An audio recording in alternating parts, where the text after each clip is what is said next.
Fancy garment and kids mall, Ayesha Nagar police station के सामने, हजार खोली, मालेगांव।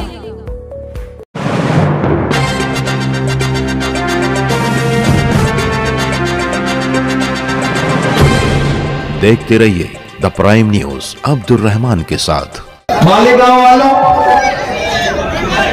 पिछली बार आया था तो आपसे पर्सनल मुलाकात करने आया था, लेकिन इस बार आपसे मिलने आया हूं तो उसका मकसद अलग है। आने वाली 20 तारीख को आपको ईवीएम बूथ पर जाना है और हिंदुस्तान के मुस्तकबिल का फैसला करना है, दूल्हे के मुस्तकबिल का फैसला करना। मैं हिंदुस्तान के अलग अलग शहरों से होता हुआ आपके बीच में आया हूं। कल बंगाल में था, बंगाल से सीधे मुंबई लैंड किया और फिर यहां आया। उधर जो लोग मुझे स्क्रीन पर देख रहे हैं उनसे गुजारिश है कि अगर वहां से कम नजर आ रहा तो आप सीधे आगे भी आ सकते हैं, ज्यादा बेहतर रहेगा। स्क्रीन चूंकि 3-3 कर दिया है तो बड़ा डाइवर्ट सा कर दिया है इन्होंने। जो थोड़ा 20-25 मिनट का वक्त बचा है, मैं कोशिश करूंगा कि आपसे थोड़ी गुफ्तगू करूं और थोड़ी शायरी भी सुनाऊं, दोनों काम करें। लेकिन पहले गुफ्तगू करूंगा। झील में पानी बरसता है हमारे देश में, झील में पानी बरसता है हमारे देश में, खेत पानी को तरसता है हमारे देश में, जिंदगी का हाल खस्ता है हमारे देश में, दूध महंगा खून सस्ता है हमारे देश में। मालेगांव से उठी हुई आवाज पूरे हिंदुस्तान में असर रखती है। अगर आपको लगता है कि इलेक्शन सिर्फ पार्लियामेंट के मेंबर चुनने का इलेक्शन है तो नहीं, आप गलतफहमी के शिकार हैं। ये इलेक्शन दो विचारधाराओं के बीच में है, दो जहनियत के बीच में है। एक तरफ वो ताकतें खड़ी हैं जो ये कह रहे हैं कि हमें मैंडेट दो, हमें बहुमत दो, क्योंकि हमें हिंदुस्तान का आईन बदलना है। नरेंद्र मोदी के साथी, चाहे वो अनंत हेगड़े हो, चाहे ज्योति मिर्धा हो, चाहे लल्लू सिंह हो या भाजपा के पोस्टर बॉय अरुण गोविल हो, पिछले 1 महीने में उनके स्टेटमेंट उठा के देख लीजिए। उनका एक स्टेटमेंट है कि हमें 400 सीटें दो क्योंकि हमें भारत का संविधान बदलना है। और एक तरफ वो शख्स खड़ा है जिसका नाम राहुल गांधी है, जो ये कह रहा है कि जब तक मेरी एक भी सांस बाकी है ना हम हिंदुस्तान के आईन पर कोई आंच आने देंगे, न हिंदुस्तान की जमहूरियत पर कोई आंच आने देंगे। मेरे भाई, ये लड़ाई दो विचारधाराओं के बीच में है। मैं आपके साथ आपका अपना हूं, आपके मुद्दों पर सड़क से लेकर के संसद तक लड़ता रहता हूं, बोलता रहता हूं। खुदा ने तो मुझे शायरी की सलाहियत में, उस सलाहियत की बुनियाद पर भी लड़ता रहता हूं। और आपकी दुआओं ने, आपने किन्हीं लम्हों पे मुसल्लों में बैठ के मेरे लिए अगर कोई मासूम सी दुआ की तो शायद वो कबूल हुई। तो मुझे हिंदुस्तान की सबसे बड़ी पंचायत में यानी कि राज्यसभा में जब पहुंचने का मौका मिला तो मैं कोशिश कर रहा हूं कि वहां भी आपकी आवाज बल के बोलूं। मालेगांव वालों, एक मुश्किल वक्त से देश गुजर रहा है। एक तरफ देश के प्रधानमंत्री खड़े होकर के हर मंच पर हिंदू मुसलमान, मंदिर मस्जिद, सिर्फ 2 भाषण है उनके पास, हिंदू मुसलमान, मंदिर मस्जिद। लेकिन राहुल गांधी किन मुद्दों पर बात कर रहे हैं, कांग्रेस किन मुद्दों पर बात कर रही है कि अगर हमारी सरकार बनी तो हम नौजवानों को रोजगार देंगे, हमारी सरकार बनी तो हम औरतों के लिए महालक्ष्मी योजना लाएंगे। जो हमारा मैनिफेस्टो है कांग्रेस पार्टी का, जिसको हम न्याय पत्र कहते हैं, मेरी खुशनसीबी है कि मैं महज 36 साल की उम्र में कांग्रेस की मैनिफेस्टो कमेटी का मेंबर हूं। वो जो मैनिफेस्टो बना है उसमें मैंने आपकी नुमाइंदगी की है, आपकी तरफ से आपकी वकालत की है उस मैनिफेस्टो को बनाने में। जिस मैनिफेस्टो में पी चिदम्बरम है, शशि थरूर है, जयराम रमेश है, वहां पर इमरान प्रतापगढ़ी आपकी नुमाइंदगी कर रहा है। और वहां जो लिखा गया है उसके लिखने में, उसके कहने में इमरान प्रतापगढ़ी का भी रोल है। मैंने बनाया है उस मैनिफेस्टो को।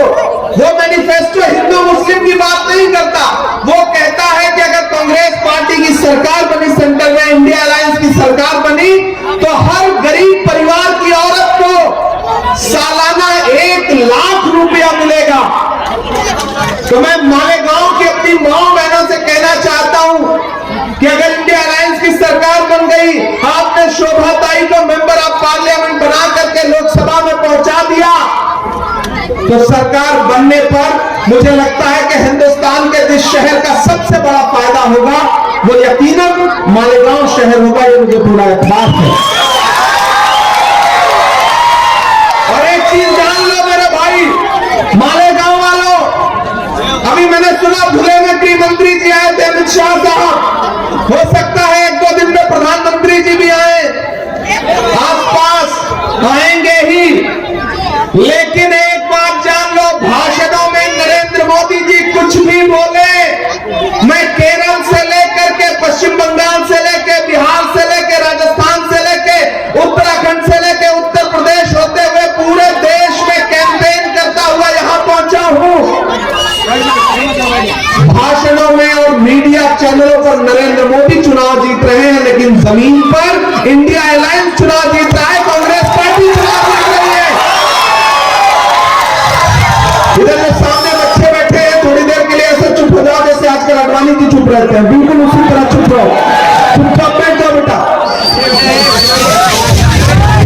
मेरे भाई प्रधानमंत्री जी के नीचे से जमीन खिसक गई है। ये जो 4 फेज के इलेक्शन आज हुए हैं ना, चौथा फेज आज हुआ है, आप यकीन जानो कि उनके पैर के नीचे से जमीन खिसक गई है। हालत ये हो गई है कि जुबान लड़खड़ा रही है। अगले 1-2 भाषण में हो सकता है किसी मंच पर वो रोने भी लगे, ये मेरी भविष्यवाणी नोट करना, ऐसा हो सकता है कि वो रोने लगे। लेकिन कितना भी करतब दिखा ले, हिंदुस्तान की आवाम ने एक जहन बना लिया है कि इंडिया अलायंस की सरकार बनानी है। इसी वजह से प्राइम मिनिस्टर साहब बहुत परेशान हैं। 10 साल आवाम को परेशान करने वाली सरकार का मुखिया परेशान है, मैं देख के आ रहा हूं। अशोक साहिल का एक शेर है कि गमों की आंच में भी मुस्कुरा कर चलना पड़ता है। ये दुनिया है, यहाँ चेहरा सजा कर चलना पड़ता है। तुम्हारा कम मेरे कद से बहुत ऊंचा सही, लेकिन चढ़ाई पर कमर सबको झुका कर चलना पड़ता है। प्रधानमंत्री जी अंदर परेशान है और उनकी परेशानी जायज है। मैं तो मालेगांव वालों आज शोभा ताई के लिए आपके सामने दामन फैलाने के लिए आया हूं, लेकिन मुझे यहां आके पता चला उनका तो मायका है मालेगांव में। इससे अच्छी बात क्या हो सकती है कि कांग्रेस पार्टी ने जिसको आपका कैंडिडेट बनाया है उनका मायका आपके मालेगांव में है। तो जिसका मायका हुआ यानी कि वो यहाँ की बेटी है, और बेटी के साथ आप कैसा सुलूक करते हैं, कैसा उसके साथ हुस्ने सुलूक करते हैं, ये आपको बताने की जरूरत नहीं है। मैं तो आपसे 2 बातें करने आया हूं मालेगांव वालों। मेरी आंखों में इस चुनाव से ज्यादा एक मंजर है, वो मंजर है 7 सितंबर 2022 का, जब कन्याकुमारी में समंदर के साहिल पर खड़ा हुआ एक नौजवान शख्स ये कह रहा था कि मुझे इस मुल्क से नफरत कम करनी है, और वो 4000 किलोमीटर कन्याकुमारी से कश्मीर तक अपने पैर के छालों की परवाह किए बगैर चला, जिसका नाम राहुल गांधी है। मैं चला हूं शख्स के साथ, चला हूं शख्स के साथ। पिछले दिनों वो आपके यहां से भी गुजरे थे, जब वो भारत जोड़ो न्याय यात्रा लेकर के गुजरे। जब मैं उनके साथ पैदल चल रहा था तो मीडिया के साथ ही मुझसे कहते थे कि इमरान साहब आप तो शायर हैं, आप राहुल गांधी के साथ चल रहे हैं, आप क्या कहेंगे। तब मैं बस एक शेर कह देता था कि जो हर जालिम से टकराएगी वो आंधी बनाऊंगा, जो हर जालिम से टकराएगी वो आंधी बनाऊंगा, नए अंग्रेज आए हैं नया गांधी बनाऊंगा। मैं चला हूं राहुल गांधी के साथ, और आज मालेगांव वालों मैं आपसे ये कहने आया हूं कि वो इंसान 4000 किलोमीटर चला अपने पैर के छालों की परवाह किए बगैर। नारा क्या था? भारत जोड़ो नफरत छोड़ो। नारा क्या था? मोहब्बत के नफरत के बाजार में मोहब्बत की दुकान खोलनी है। वो जो नारा लगा के राहुल गांधी निकले थे, तो आज पूरे हिंदुस्तान में मोहब्बत की दुकानें खुल रही हैं, नफरत की दुकानों के शटर डाउन हो रहे हैं। प्रधानमंत्री जी बौखलाए हुए हैं, गृह मंत्री जी परेशान हैं, भाजपा की सरकार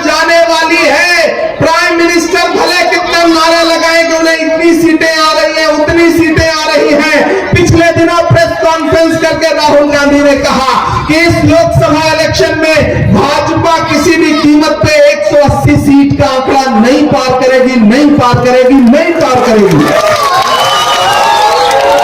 अब अगर राहुल गांधी ने कहा है तो इसे पत्थर की लकीर समझा जाए। मालेगांव वालों, आप बहुत दानिश्वर लोग हैं, आप जिंदा दिल लोग हैं। मैं तो बस आपसे एक वाक्य शेयर करता हूं। बेटा चुप हो जाओ, चुप हो जाओ बिल्कुल। मैं आपसे एक छोटा सा वाक्य साझा करना चाहता हूं। महान बादशाह सिकंदर ने जब यूनान फतेह किया तो यूनान फतेह करने के बाद वो जीत कर जश्न मनाने के लिए शहर की सड़कों पर निकला। उसने देखा कि पूरा शहर जश्न मना रहा है, लेकिन सड़क के किनारे पेड़ के नीचे एक इंसान चादर तान के सो रहा है। सिकंदर को गुस्सा आया। सिकंदर अपने घोड़े से उतरा और उस सोते हुए इंसान के पास गया और उसे जोर की एक लात मार के कहा कि क्यों रे फकीर, पूरा शहर जश्न मना रहा है, मैंने शहर फतेह कर लिया और तू सो रहा है। उस फकीर ने उम्मीदी आंखों से सिकंदर की तरफ देखा और देख करके कहा कि शहर फतेह करना बादशाहों का काम है, लेकिन लात मारना गधे का काम है। क्या खुदा की कायनात में इंसानों की इतनी कमी हो गई है तो उसने बादशाह गधे के हाथ में सौंप दी? बताओ मालेगांव वालों, 2014 में लात तो आपको भी पड़ी महंगाई की, हमको भी पड़ी, फिर नोटबंदी की लात पड़ी, फिर जीएसटी की लात पड़ी, और सबसे बड़ी लात जो पड़ी वो नफरत की पड़ी इस मुल्क में। आज मुल्क में किस ट्रेन में, किस चौराहे पर कौन सी भीड़ लिबास देख करके किसे मार दे कोई अंदाजा नहीं है। ये जो नफरत पूरे मुल्क में फैलाई गई, इसका जिम्मेदार कौन है? इस मुल्क का हाकिम जिम्मेदार है। और उस नफरत को कम करने की कोशिश कौन कर रहा है? राहुल गांधी कर रहे हैं। मैं यहां खड़ा होकर के मालेगांव वालों आपसे कहना चाहता हूं कि अरे आप तो इस बात पर ईमान रखते हो ना कि मजदूर का पसीना सूखने से पहले उसकी मजदूरी उसे दे दी जाए। रखते हो ना इस बात पर ईमान? रखते हो ना? मैं रखता हूं इस बात पर ईमान कि मजदूर का पसीना सूखने से पहले उसकी मजदूरी उसको दे दी जाए। मैंने देखा है राहुल गांधी के पैर के छाले, मैंने देखा है राहुल गांधी का बहता हुआ पसीना। न वो छाले अभी सूखे हैं, न वो पसीना अभी सूखा है। मैं मालेगांव में राहुल गांधी की मजदूरी मांगने के लिए आया हूं मालेगांव वालों, और वो मजदूरी है शोभा ताई को जिता करके पार्लियामेंट भेजिए। आने वाली 4 जून को जब हिंदुस्तान में इंडिया गठबंधन की सरकार बने और हमारी आंखें वो मंजर देखें कि राहुल गांधी इस मुल्क के प्राइम मिनिस्टर की शपथ लें, तो एक तरफ शोभा ताई बच्चाओ खड़ी और एक तरफ इमरान प्रतापगढ़ी खड़ा हो। मैं ये मंजर देखना चाहता हूं और ऐसा होने जा रहा है। मैं पूरी जिम्मेदारी से महाराष्ट्र की इस तारीखी सरजमीन पर मालेगांव में खड़ा होकर के ये कह रहा हूं आपसे, नोट करिएगा मेरी बात को कि तमाम कर्तव्य करने के बाद भी, तमाम हिंदू मुसलमान करने के बाद भी प्रधानमंत्री जी हर दिन अलग अलग तरीके का नमक मिर्च लगा के भाषण दे रहे हैं, लेकिन ऐसा लग रहा है जैसे आवाम ने कान बंद कर लिए हो, कुछ सुनना ही नहीं चाह रही है। वो सीधे सीधे उनसे उनके 10 सालों का बदला लेना चाहती है, जिसमें महंगाई आसमान पर है। उनके जितने नारे थे वो झूठे साबित हुए। बहुत हुई महंगाई की मार, अब की बार मोदी सरकार के नारा याद है? दलिंदर का नाम, वो नारा कहां चला गया? वो पेट्रोल डीजल जो 58 रुपए का था वो 100 रुपए के पास पहुंच गया। गैस सिलेंडर 400 वाली 1000 के पार पहुंच गई। आटा, चावल, दूध, दही, पनीर, छाछ, लस्सी, किस चीज पर महंगाई नहीं आई? भाजपा की सरकारें तो वो सरकारें हैं जो अपनी पसंद की फिल्में टैक्स फ्री करती हैं और कफन पर जीएसटी लगाती है। कफन पर टैक्स लगाया है उन्होंने। मैंने पार्लियामेंट में उसके खिलाफ आवाज उठाई थी। मैं इसलिए खड़ा होकर के यहां कहता हूं, भाजपा वाले अपने भाषणों में, प्राइम मिनिस्टर साहब अपने भाषणों में कांग्रेस से 70 साल का हिसाब मांग रहे हैं। वो एक दिन पार्लियामेंट में खड़े होकर के मोदी जी उधर से भाषण दे रहे थे, बताओ कांग्रेस वालों तुमने 70 साल में क्या किया? खड़गे जी इधर बैठे थे, हमसे पलट के बोले इमरान मत बताना, जो बताओगे ये उसको भी बेच देंगे, इनका काम सिर्फ बेचने का है, मत बताना। मैं तो भाजपा वालों से कहना चाहता हूं, अरे भाजपा वालों, जो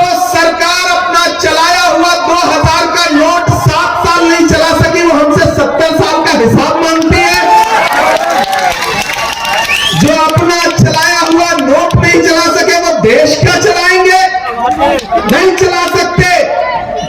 इनका नारा था बेटी बचाओ बेटी पढ़ाओ। हमारी आंखों ने वो मंजर देखा कि वो चाहे हाथरस हो, चाहे उन्नाव हो, चाहे जंतर मंतर पर बैठी हुई हमारी बेटियां हो ओलंपिक पदक लाने वाली, उनको किस तरह पुलिस के जरिए घसीटा गया। और अभी कर्नाटक में जेडीएस जो भाजपा की सहयोगी पार्टी है, उसका एक मेंबर ऑफ पार्लियामेंट है जिसका नाम है प्रज्वल रेवन्ना, उसके खिलाफ तकरीबन 2000 महिलाओं से रेप के आरोप लगे और प्राइम मिनिस्टर उसके लिए वोट मांगने गए थे। ये है इनके बेटी बचाओ बेटी पढ़ाओ नारे की सच्चाई। तो मैं आज आपके बीच में खड़ा होकर के आपकी बेटी के लिए, आपके परिवार की बहन के लिए वोट की अपील करने आया हूं मालेगांव वालों। और पूरे महाराष्ट्र में कांग्रेस पार्टी की लहर चल रही है, महाविकास अघाड़ी की आंधी चल रही है। जब 20 तारीख को बूथ पर जाना तो ये सोच के जाना कि आपका दिया गया एक एक वोट जो हाथ के पंजे के सामने वाली बटन पे दबाओगे जो दूसरे नंबर पर है, आपका दिया गया एक एक वोट सिर्फ शोभा ताई को नहीं मिलेगा, मोहब्बत के उस मसीहा को भी मिलेगा जिसका नाम राहुल गांधी है। आपका दिया गया एक एक वोट मल्लिकार्जुन खड़गे जी को भी मिलेगा। आपका दिया गया एक एक वोट सोनिया गांधी जी को मिलेगा, राहुल गांधी जी को मिलेगा, शरद पवार जी को मिलेगा, उद्धव ठाकरे जी को मिलेगा, नाना पटोले जी को मिलेगा। आपका दिया गया एक एक वोट आपके भाई आपके बेटे इमरान प्रताप गढ़ी पर एहसान होगा आपका। क्योंकि मेरे भाई मैं आपकी आवाज हूं, मैं आपके लिए बोलता हूं, आपके लिए लड़ता हूं। और आपकी आवाज को राहुल गांधी जी ने, एक बात मेरी याद रखना, जिस वक्त में लोग आपकी परछाई से दामन बचा रहे हो, बहुत कड़वी बात कह रहा हूं लेकिन इस बात को संजीदगी से अपने जहन में उतारना, जिस वक्त में इस मुल्क की सरकारें, इस मुल्क की सियासत आपकी परछाई से दामन बचा रही हो, ऐसे वक्त में राहुल गांधी जी ने आपके इस भाई का हाथ पकड़ा और हाथ पकड़ के कहा कि जाओ देश की सबसे बड़ी संसद में बैठो, राज्यसभा में बैठो और अक़लियतों के लिए आवाज उठाओ, बोलो उनके लिए। तो मैं उस बुनियाद पर, और मैं खुशनसीब हूं कि मुझे जब पार्लियामेंट में जाने का मौका मिला तो किसी और सूबे से नहीं बल्कि महाराष्ट्र से मौका मिला। मैं शुक्रगुजार हूं कांग्रेस पार्टी का और मैं आपसे वादा करता हूं, मालेगांव वाला पिछले दिनों आया था तो मैं लाइब्रेरी के लिए वादा करके गया, उस पर काम भी शुरू हो रहा है, उस पर बजट भी मुकम्मल हो गया है, जल्दी इंशाल्लाह वो काम भी दिखेगा। मैं यहां खड़ा होकर के आपसे वादा करता हूं कि मैं इस शहर के लिए, ये बुनकरों का शहर है, मैं जानता हूं ये हुकूमतों के ऊपर निर्भर रहने वालों का शहर नहीं है बल्कि अपने हाथ के हुनर से अपने लिए रोजगार पैदा करने वालों का शहर है।